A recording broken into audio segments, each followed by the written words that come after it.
After knowing Scott for so many years, it's hard to decide what you want to relate, what I should share. Let me start with Scott's been a great friend. For example, he got me my first job at college.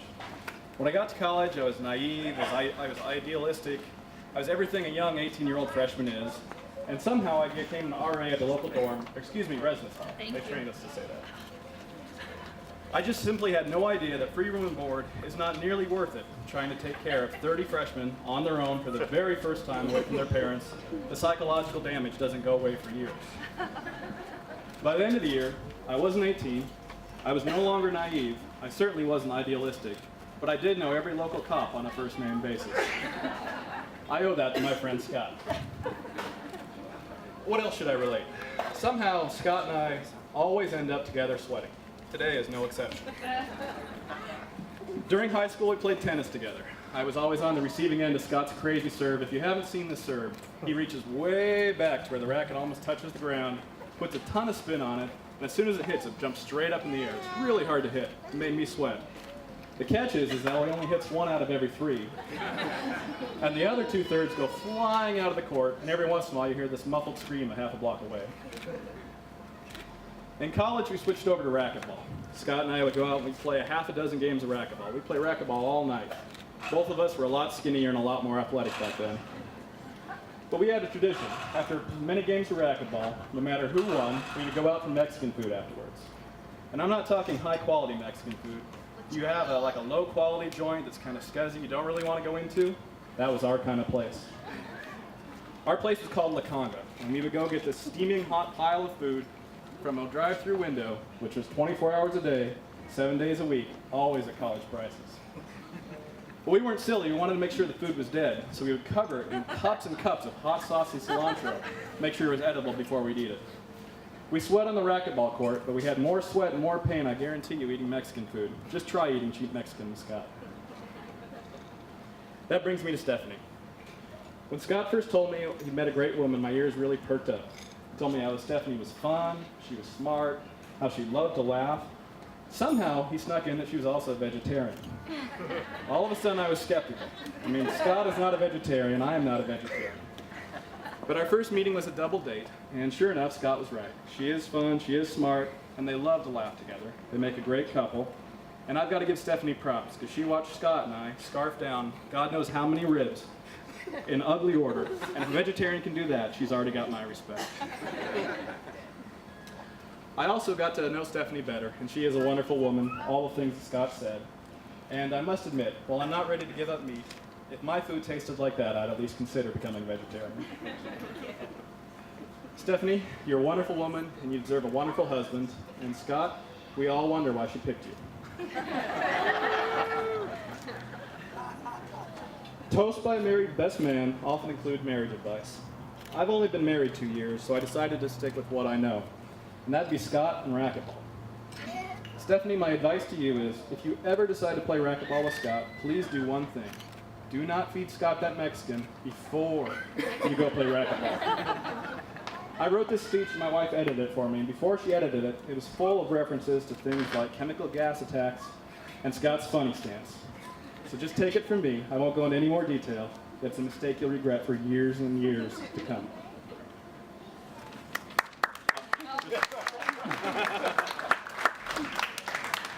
If I could be serious for just a second, Scott and Stephanie are both wonderful people, and I wish them all the best in the world.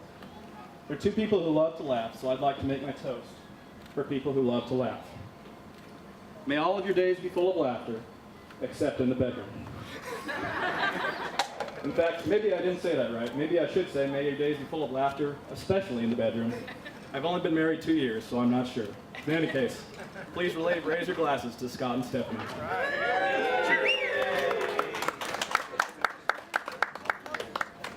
I am Becca, the maid of honor, and honored to be the maid of honor. Steph and I, funny, first met when I was a diet tech at OHSU, and she came to check out the internship there. I don't know if she remembers this, but the day that she came, one of the interns at the time was bawling her eyes out because one of the dietitians was being really hard on her. So when I saw Steph, I'm like, oh, she's so sweet. This is such a sweet little girl. She's younger than me, so she is little, but sweet girl. And So I am trying to keep her away from this internship. I don't want her in tears. She's way too sweet to be going through tears. But lo and behold, she did the internship anyway. And then, sorry, this is my little guy. Thanks. And then I like to tell my husband that she follows me. So then she was a diet tech at OHSU. And then I moved on to Washington County as a dietitian. And we hadn't seen each other again. And then suddenly Steph shows up. There she is. And she's a dietitian at Washington County. So I like to talk about how she follows me around. But that's great because our journey together has been pretty great. She's always there for me. Sweet does not even stand for it's not a good enough word for what she is. Whether it's illness or babies or whatever, she is right there always supporting me, if not with her delicious food. If anybody's had her food, nobody compares. And just support. She's just seen me in so many ways. And when she introduced me to Scott, I was like, he's really sweet. And they're so cute together. But then, like Nate was talking about skepticism, I found out that he painted his toes. He gets pedicures. And I thought, I don't know. Then, now I have a 4-year-old. Oh, he loves pedicures. And manicures. So, yes, this is you. Hi. So I can't be a skeptic anymore about that. Anyway, they're the sweetest couple. Both of them are so sweet. And it's just an honor to be here, guys. And congratulations, and I wish you the absolute best. Love you both.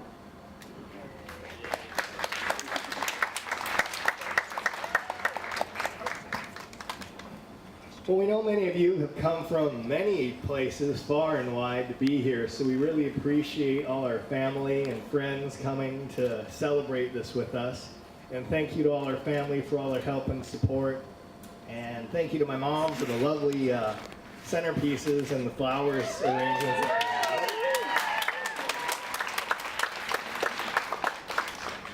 I'm told if you have a blue sticker on your chair, you get to claim the centerpiece. So thank you again to all of you, everyone, for your support, and all of you are so special to us throughout the time we've been together, and we're really glad you could be here. Thank you very, very much. All right.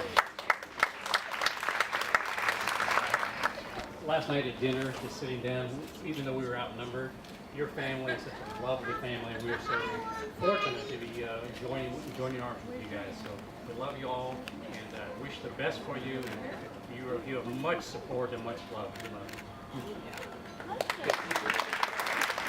I think.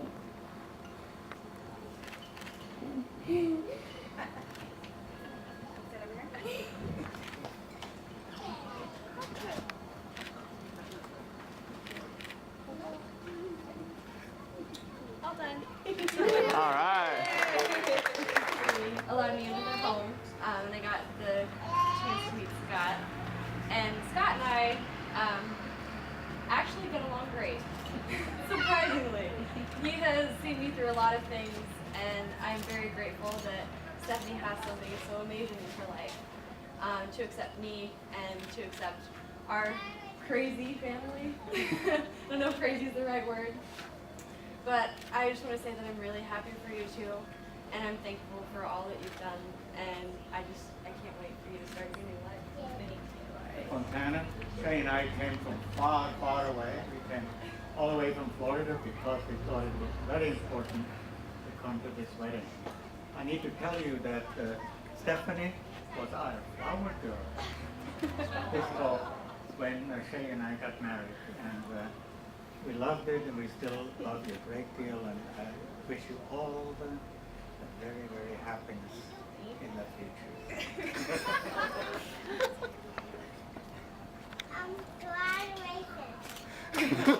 All right. Thank you. I wanted to extend greetings from our mother, Patty Everhart, who was not able to come today. She's not well, lives in Corvallis, and is just weak. But she sends her love to everybody and wants you all to know that she's here in spirit. I wanted to just extend our congratulations on behalf of our whole family to both of you. We wish you much happiness. We're so happy to be here. And although we were underrepresented last night, apparently, we are here in full force today. So it's great to be here, and nice to have two wonderful families joined together in today's marriage. So congratulations to both of you.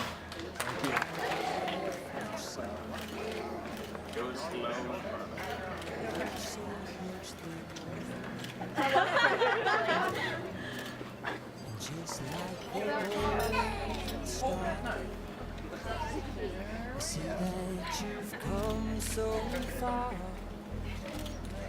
to be right where you are. How old is your soul? I won't give up. Even if the stars get rough, giving you all my love, I'm still looking up. And when you're needing your space to do some navigating, I'll be here patiently waiting to see what you find. 'Cause even the stars, they burn, some even fall to the earth.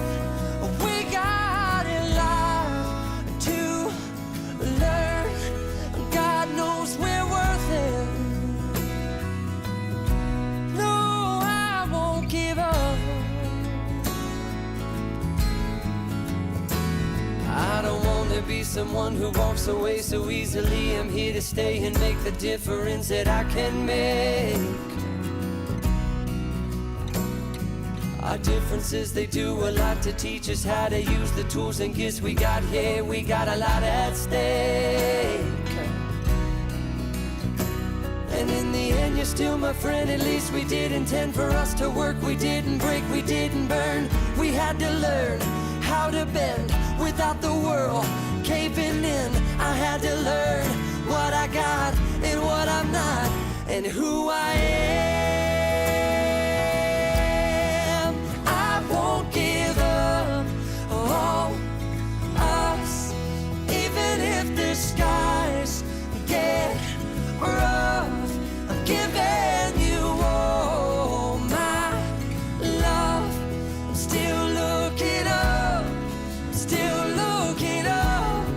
Well, I won't give up on us. God knows I'm tough. He knows we got a lot to learn. God knows we're worth it. I won't give up on us, even if the skies get rough. I'm giving you all my love. I'm still looking up.